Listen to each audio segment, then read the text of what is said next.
मजदूर का full form क्या होता है?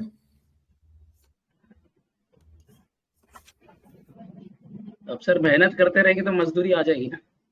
नहीं नहीं नहीं नहीं, वो तो ठीक है। फुल फॉर्म पूछ रहा हूँ, फुल फॉर्म पूछ रहा हूँ। उनको नहीं पता सर मुझे मजदूर का। क्या बात है यार, किसी को नहीं पता। मतलब आज अगर मेरे को देख लो ना तो आप मेरी शक्ल नहीं पहचान सकती है इनकी हालत में हूँ।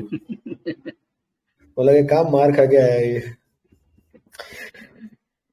खैर, एक सेकंड, एक सेकंड।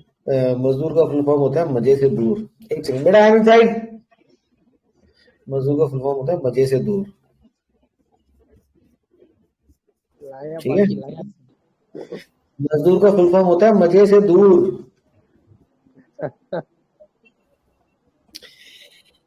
तो काम ये था, हो गया मजाक मस्ती।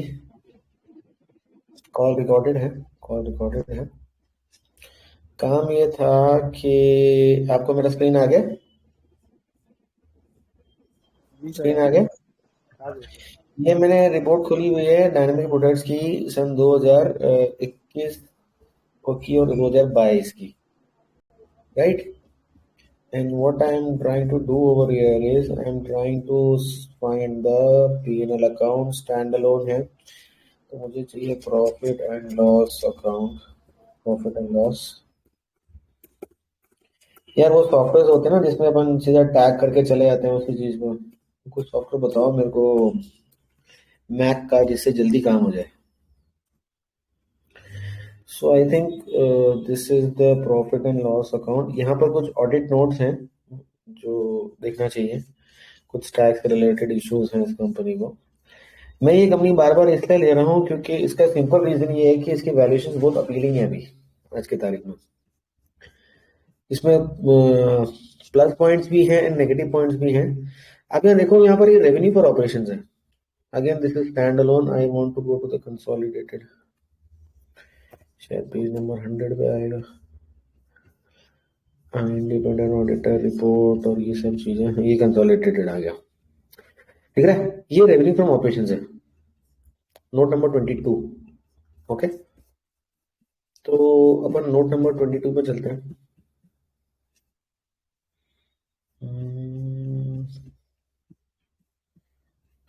Note number 16, 17, 18, 19, 21। ये नोट नंबर 22 है, दिख रहा है सबको? Yes hello. सर, दिख रहा है, दिख रहा है, दिख रहा है सर। और यही सेम मैंने लास्ट ईयर का भी नोट खोल के रखा हुआ है। Now Dynamic Products has got two, एक तो डाइज एंड इंटरमीडिएट्स है और एक सिंथेटिक फूड कलर है। अगर आप इसके सारी रिपोर्ट्स पढ़ो, एनुअल रिपोर्ट्स जो मैंने लगभग लगभग सब देख चुका हूँ, उसमें आपको मोटा मोटा एक ही चीज पता चलेगी कि ये फूड कलर से 77% अपना रेवेन्यू निकालता है और 22-23% रेवेन्यू निकालता है अपना डाइज एंड इंटरमीडिएट से। कंपनी में कोई मोट वोट के नाम पे कुछ भी नहीं है। कंपनी इज बेसिकली क्या बोलते हैं, सिक्लिकल बिजनेस है। वो कैसे, मैं आपको बता सकता हूँ कि if I look at these expenses, right, यहाँ पर क्या हो रहा है कि जो इसकी सेल्स है जो भी कैगर से बढ़ती जा रही है वो आप कैलकुलेट कर सकते हैं। You look at the expenses, 1-2% expenses आगे पीछे हो रहे हैं। यहाँ पर मैं बताता हूँ क्या हुआ, इसको एक मिनट के लिए छोड़ो। तो यहाँ पर देखो एक्सपेंसेस अचानक 55 से 52% पे आ गए। मैन्युफैक्चरिंग जो इसकी कॉस्ट है, जो अदर कॉस्ट चल रहा है वो भी एक रेंज में चल रही है, एम्प्लॉय कॉस्ट और अदर कॉस्ट भी लगभग लगभग सेम है। कंपनी के पास क्या है कि पैसे की प्रॉब्लम है, पैसे खत्म हो गए हैं, वर्किंग कैपिटल नहीं है। और यहाँ पर इन्होंने क्या किया है कि एक बैकवर्ड इंटीग्रेशन प्लांट लगाया था 17 में, जिससे कि जो खर्चा इनको करना था वो सारा खर्चा यहाँ क्लब हो गया इन द मैन्युफैक्चरिंग कॉस्ट। और यहाँ से इनका जो रॉ मटेरियल कॉस्ट है, after the backward integration started doing good, they started going down on the raw material cost, जो इसका इफेक्ट आपको 2017 के प्लांट का 4 साल के बाद इफेक्ट आया है। प्रॉब्लम इस धंधे में ये है कि एग्जीक्यूशन टाइम बहुत डिलेड है, 3-4 साल से पहले कुछ होता ही नहीं। रेवेन्यूज आपके बढ़ रहे हैं जो बढ़ रहे हैं, यहाँ तक आपके रेवेन्यूज फ्लैट थे। और अगर मैं मार्जिन देखता हूँ तो मार्जिन भी बहुत ज्यादा फ्लक्चुएशन थे। ठीक है, पर अभी क्या हो रहा है कि पिछले 3 साल में मार्जिन मेरे नीचे गिरे हैं। Now just have a look at this, these numbers. आपको क्या समझ में आता है?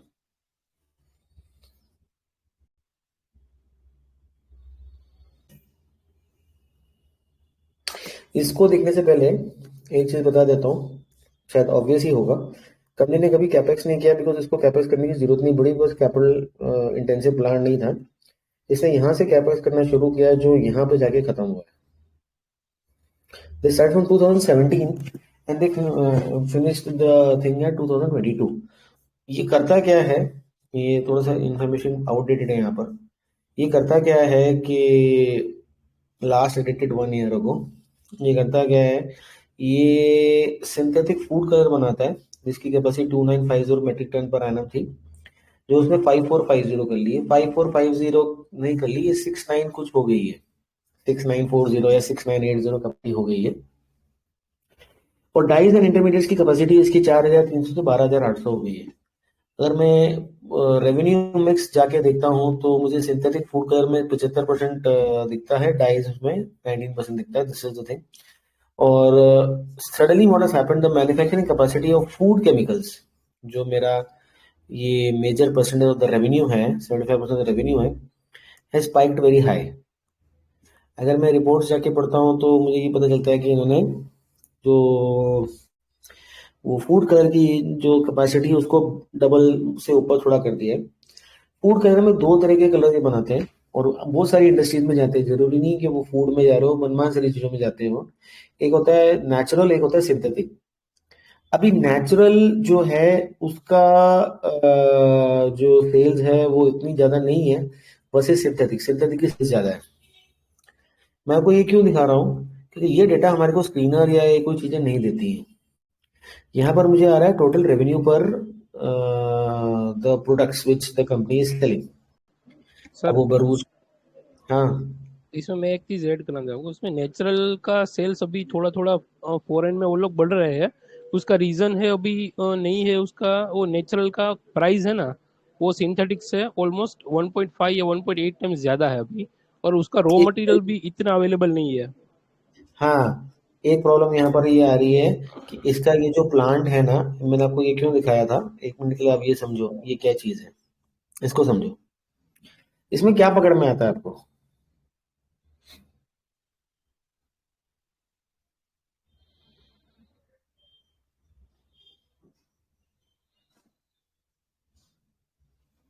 जल्दीबाजी मत करो, ध्यान से देखो, आपको क्या क्या समझ में आता है इन नंबर्स के अंदर, और मुझे बताओ।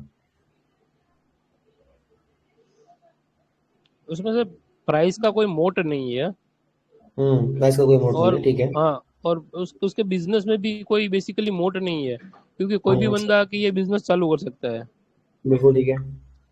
और उसमें बेसिकली कंपनी टू कंपनी जो भी ये लोग सर बनाते हैं ना, वो इंडिविजुअली उसका कोई प्रोसेस का यूएसपी रहता है बेसिकली।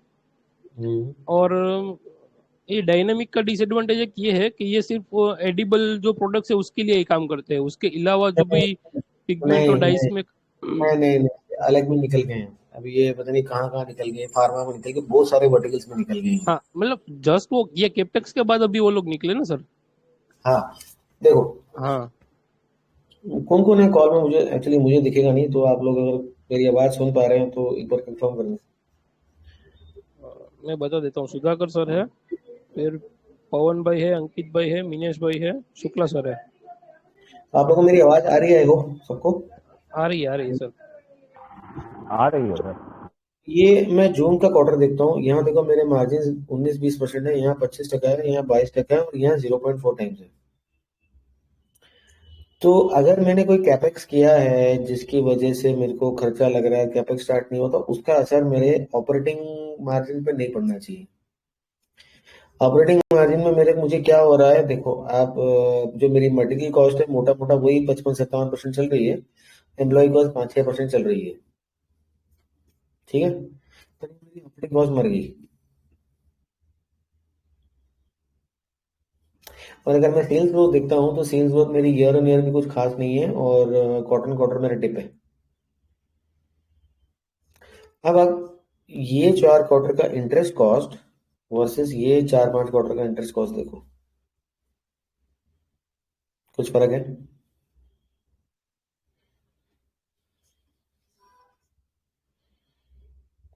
कुछ फर्क है? बहुत सर, वो कैपेक्स की वजह से डेट ले लिया ना उसने, तो वो ऐड हो गया। कंटिन्यूस कंटिन्यूस ये इंटरेस्ट कॉस्ट राइजिंग है।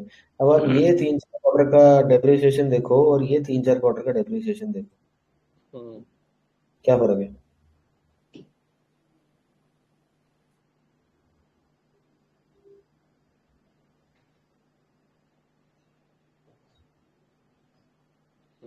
बहुत बहुत ज्यादा फर्क, वो डिप्रिसिएशन कंपनी का वर्कआउट हो जो गया। कंपनी का जो नेट लॉस आ रहा है 8-8.5 करोड़ का, 8-8.5 करोड़ का, वो इन दोनों की वजह से आ रहा है। प्लस ये जो पिछले क्वार्टर में लॉस था, पिछले क्वार्टर में जरा इसके टैक्सेस देखना कितने टैक्स भरे हैं इसमें। बस इतने सारे पुराने जो भी कम ज्यादा जो भी टैक्सेस भरे हैं सबका एक सेट ऑफ लेके यहाँ पर काटापीटी कर दी है, और यहाँ पर इसमें कुछ भी टैक्स नहीं भरा है। अगर ये got tax write back because of the accumulated losses। और जो मेरी सेल्स है, क्वार्टर ऑन क्वार्टर मेरी sales are dip. No, if my working if my assets have gone up by 36 crore to 270 crore, right, और मेरा जो ये प्रोडक्ट की कैपेसिटी थी, ये बता रहा है, देखो कितना फर्क है स्क्रीनर में रिपोर्ट पढ़ने में और आप किसी भी दूसरे देखो, ये क्या बता रहा है, मेरी dynamic products increasing synthetic food colour capacity from 2950 ton per annum to 5450 metric ton per annum, right. What is the manufacturing capacity of food chemicals? 22,644। तो 22,644 में और 5450 में कोई फर्क नहीं है क्या? बहुत बहुत बड़ा डिफरेंस है सर। अगर मैं 5450 में ये इसकी डाइस की कैपेसिटी भी जोड़ लेता हूँ, हो सकता है डेटा ग्लिच हो, तो 12,800 में अगर मैं 5450 जोड़ता हूँ तो मेरा यहाँ नंबर तो भी मेरा 22,644 नहीं आता,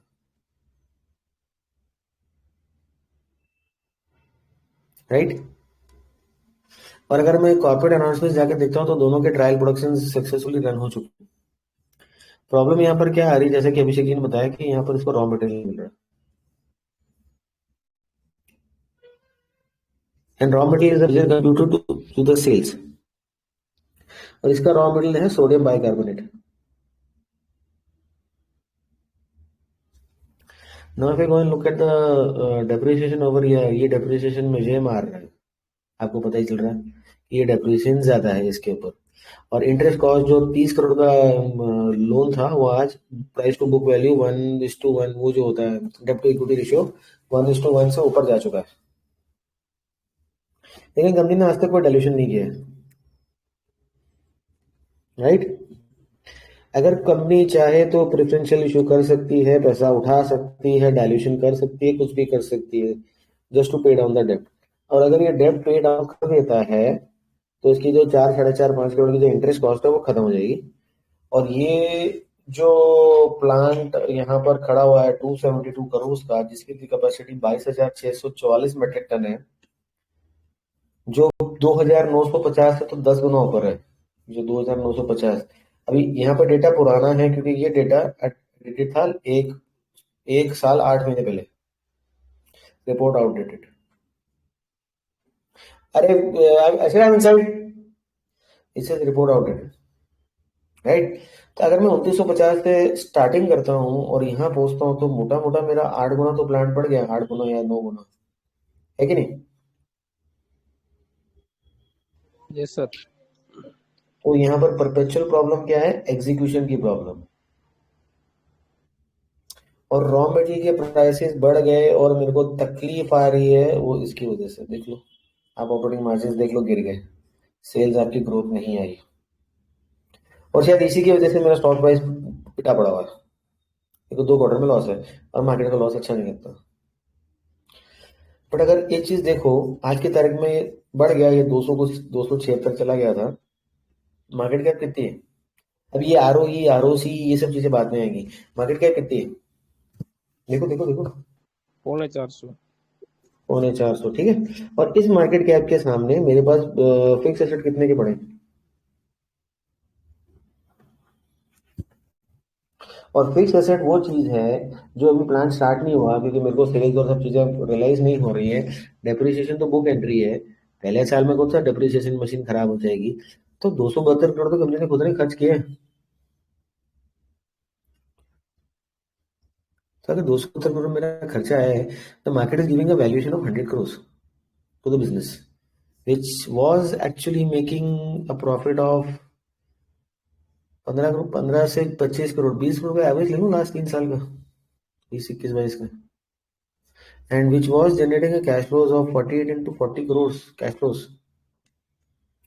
तो क्या इसके पास पहले कभी पैसा था?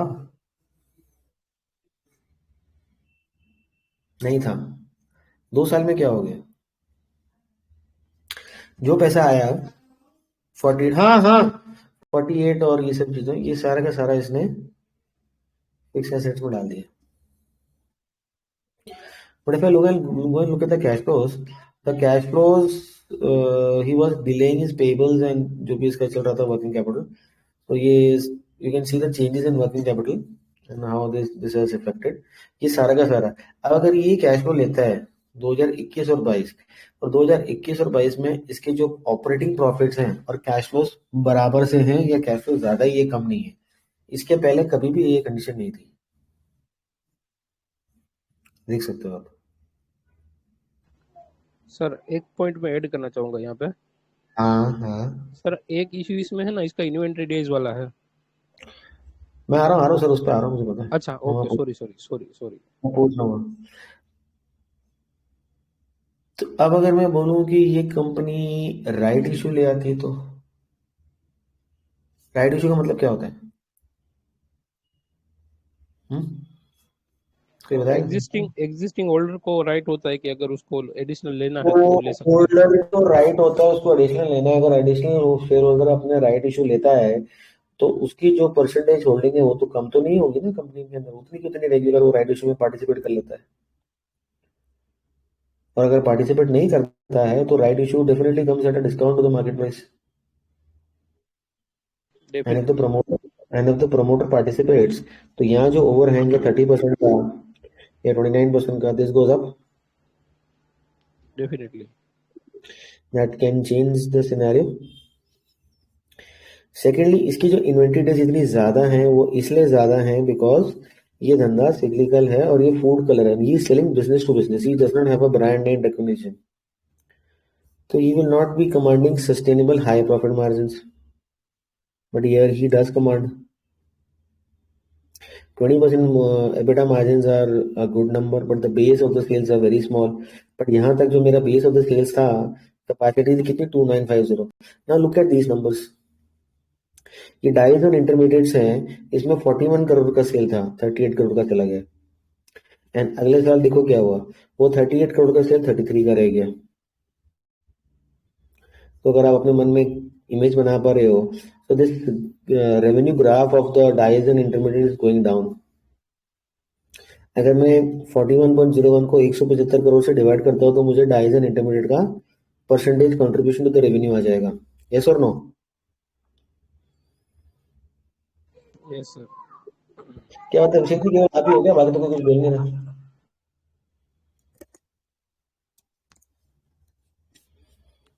बाकी कोई भी नहीं है कॉल में?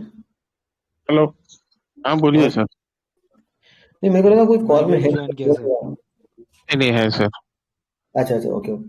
और यहाँ पर अगर मैं कैलकुलेट करूँ, 125 करोड़ का मेरा सिंथेटिक का सेल है, यहाँ 151 हो गया, तो आप इसका सेल्स का वो तो कैलकुलेट कर ही सकते हो, ग्रोथ कितना आया, और यहाँ पे डी ग्रोथ कितना आया। तो यहाँ पे देखो 41 करोड़ डिवाइड बाय 175, तो कितना टका मेरा सेल्स डाइज एंड इंटरमीडिएट से आ रहा था, एक बार कैलकुलेट करके देखो।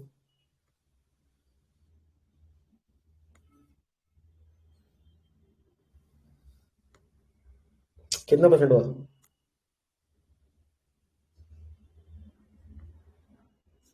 Anybody trying? सर 23%। और ये अगले दो साल में, now this comes to 33.62 and this is the sales revenue। I think the percentage has even gone down over here because total बढ़ गया and वैल्यू कम हो गई है। ये तो 13%। 15.6।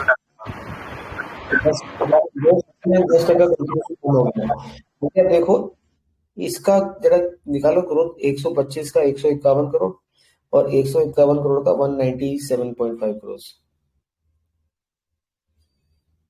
and just see the contribution of synthetic food color.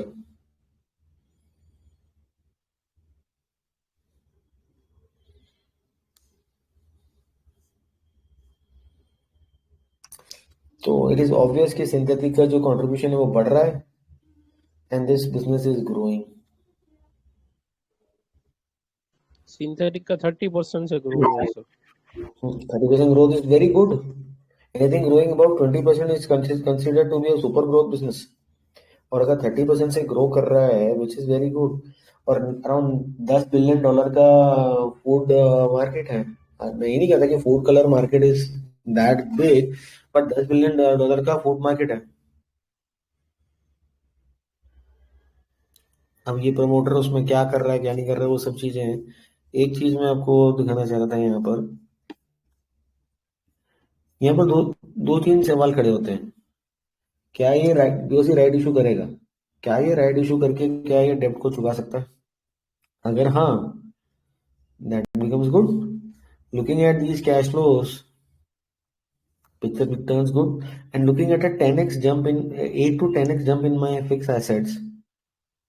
अगर मेरा 13% रह गया है डाइज एंड इंटरमीडिएट्स और 87% इसका रह गया है, तो can I take 85% value of this number? 85% value, 250 crore का 85% वैल्यू मोटा मोटा कितना बनता है? 214 करोड़। और 214 करोड़ को अगर मैं 8 गुना मेरा प्लांट है, तो मैं कहता हूँ कि अगर मेरा प्लांट 70-80% कैपेसिटी पे भी चलता है तो 6 गुना भी पकड़ो या 6.5 गुना भी पकड़ो, 214 को 6-6.5 गुना करो, कितना होता है? मोटा मोटा 1200 करोड़। हाँ, 1200 से 1300 करोड़ की सेल बनती है इसकी आने वाले 2-3 साल में। दूसरा इशू, रॉ मटेरियल का इशू, प्लस ये बैकवर्ड इंटीग्रेशन कर रहा है। 2017 की रिपोर्ट जाके पढ़ो, आपको पता चलेगा बैकवर्ड इंटीग्रेशन कर रहा है, जो यहाँ कर चुका है। तो मैं बात कर रहा हूँ केवल सिंथेटिक की, और अगर डायनेमिक प्रोडक्ट के वो जो डाइज एंड इंटरमीडिएट उसको स्क्रैप भी कर दो, उसको जीरो वैल्यू दो, तो भी 1200-1300 करोड़ की सेल बनती है आने वाले 2 से 3 साल में। 1200-1300 करोड़ की सेल में ये मानो आप 14 करोड़, ये 10% भी मार्जिन नहीं है, ये 6 या 7% मार्जिन है। 6% भी नेट प्रॉफिट मार्जिन 1200-1300 करोड़ की सेल पे कितना बन गया आपका?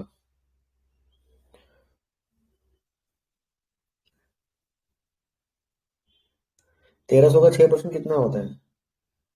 1000 का 60 और 72 करोड़ 72। तो 14 करोड़ से 72 करोड़ की journey CAGR in the next 3 years.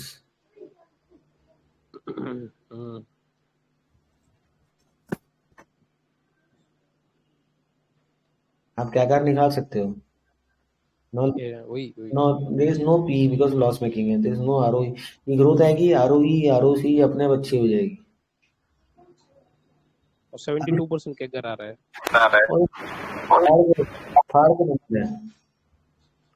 अब अगर मेरा एक और क्वेश्चन है, सॉरी।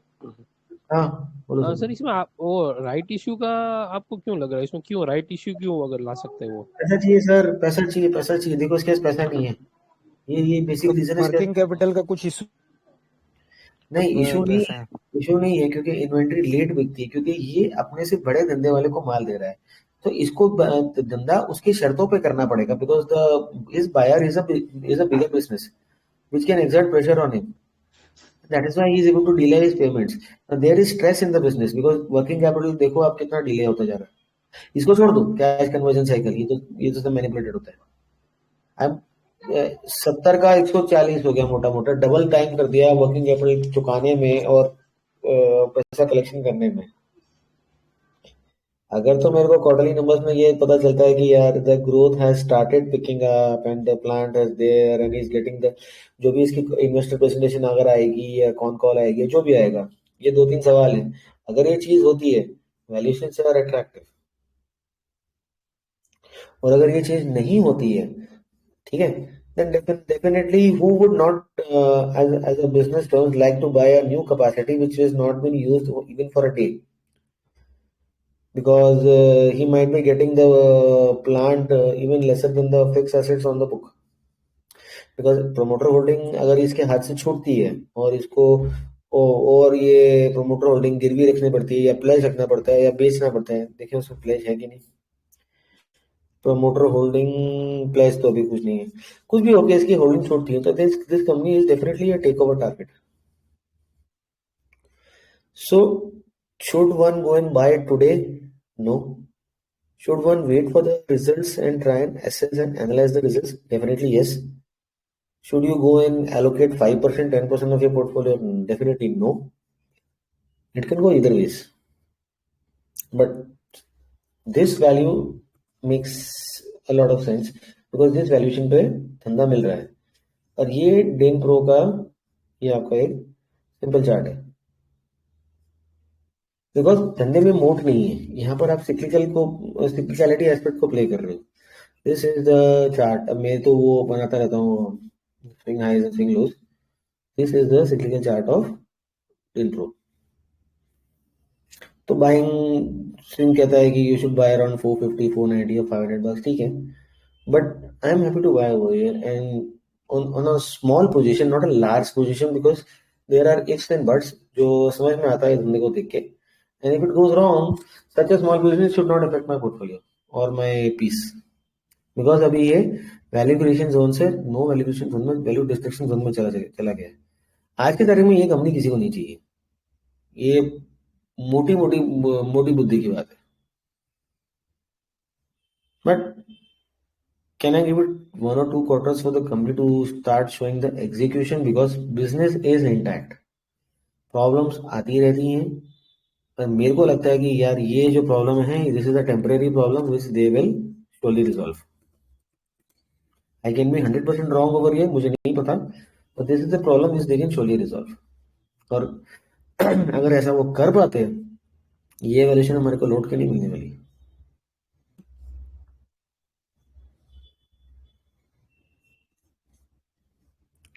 ठीक है, तो short and sweet how the narrative and the numbers are connecting, मुझे तो समझ आ रही है, जो मुझे समझ आ रहा था मैंने आपको सिंपल लैंग्वेज में बता दिया। हाँ सर, जरा वो फाइल खोलेंगे कौन सी फाइल सर? ठीक, अपना स्क्रीनर के ऊपर, क्योंकि ये करंट ईयर में उसने अच्छा सा एक फिक्स सेकंड एसेट ली। एक सेकंड, हाँ ये आ गया, स्क्रीन आ गया सर आपको मेरे? नहीं, स्क्रीन नहीं दिख रहा है सर। हाँ आगे दिख रहा है। देखिए फिक्स एसेट लास्ट ईयर पे 34 था और CWIP 194 हुआ, और करंट ईयर में आपका 31 मार्च को 272। अब इसमें 34% 34 करोड़ तो आपका ऐड हो गया, और उसमें से आप 11 करोड़ आपका 13 करोड़ आपका डेप्रिसिएशन निकाले, तो उसने ऑलमोस्ट 45 करोड़ ये साल में किया है। जिसके CWIP है, जिसका ये है, तो ये तो मैंने डेप्रिसिएशन भी निकाला। अगर ये 34 करोड़ के ऊपर भी मेरा काम चलता है, यानी मेरा अभी 272 के हिसाब से अगर मेरा गाड़ी चलता है, तो if I am there, I will allocate my fund. But sir यहाँ पर ना मैं बताऊँ को, देखो नंबर्स आर सेइंग, वो आपको समझ में आ रहा है, मुझे पता है। Yes. यहाँ पर पता क्या है सर, इसको रॉ मटेरियल इश्यूज है, इसको रॉ मटेरियल नहीं मिल। I want to wait for this quarter. सच्ची बोलता हूँ, क्वार्टर के खत्म, रिजल्ट खत्म, मतलब क्वार्टर लगभग खत्म हो ही गया, अपने को रिजल्ट पता चल ही जाएगा थोड़े टाइम में। I want to wait for this quarter. I want to allocate, I would allocate a tracking position over here, not a location position. और रिजल्ट आने के बाद, रिजल्ट अगर मुझे को समझ में आता है और थीसिस के हिसाब से जाता है, then I would give it some maybe 1 or 2% allocation. आप प्रॉफिट एंड लॉस में ऊपर जाइए, क्वार्टरली पे जाइए, क्वार्टरली पे आ गया सर। अभी इसमें ब्रेकअप पे आ जाइए, एक्सपेंडिचर पे ब्रेकअप पे आ जाइए, आ गया क्या इसमें आपको सर, इन्होंने बैकवर्ड इंटीग्रेशन किया 2017 में, उसकी वजह से ये डिप आया इनको ये, but that is not sustainable. Because यहाँ पर क्या है ना, ऐसे धंधे में क्या होता है कि जो आपका कंपटीटर है वो आपको बहुत जल्दी कॉपी कर सकते हैं। Yes, So there is a saying कि in a cyclical commodity business you cannot outpass your smartest competitor for a long period of time. Right? और दूसरा हाँ सर, और एक चीज और देखो, आप ये जो आपका प्लांट बन गया है ना, no see that bifurcation of the employee cost. Yes, employees बढ़ गए हैं आपके यस on a 1% से बढ़ गए. on a larger revenue, and you are growing your synthetic color business by 30%, which is a good growth number. Yes but ROC खराब है. ROC इसलिए खराब है क्योंकि मेरा कैपिटल एम्प्लॉयड बढ़ गया बिकॉज ऑफ द कैपेक्स. तो मेरा डेट यस और कैपिटल बढ़ गए. सो मेरे हिसाब से तो 1 or 2 quarters आर रिक्वायर्ड. यहाँ पर ट्रैकिंग पोजीशन लेना बनता है. Yes tracking position. और इसका टैक्स परसेंटेज देखिए.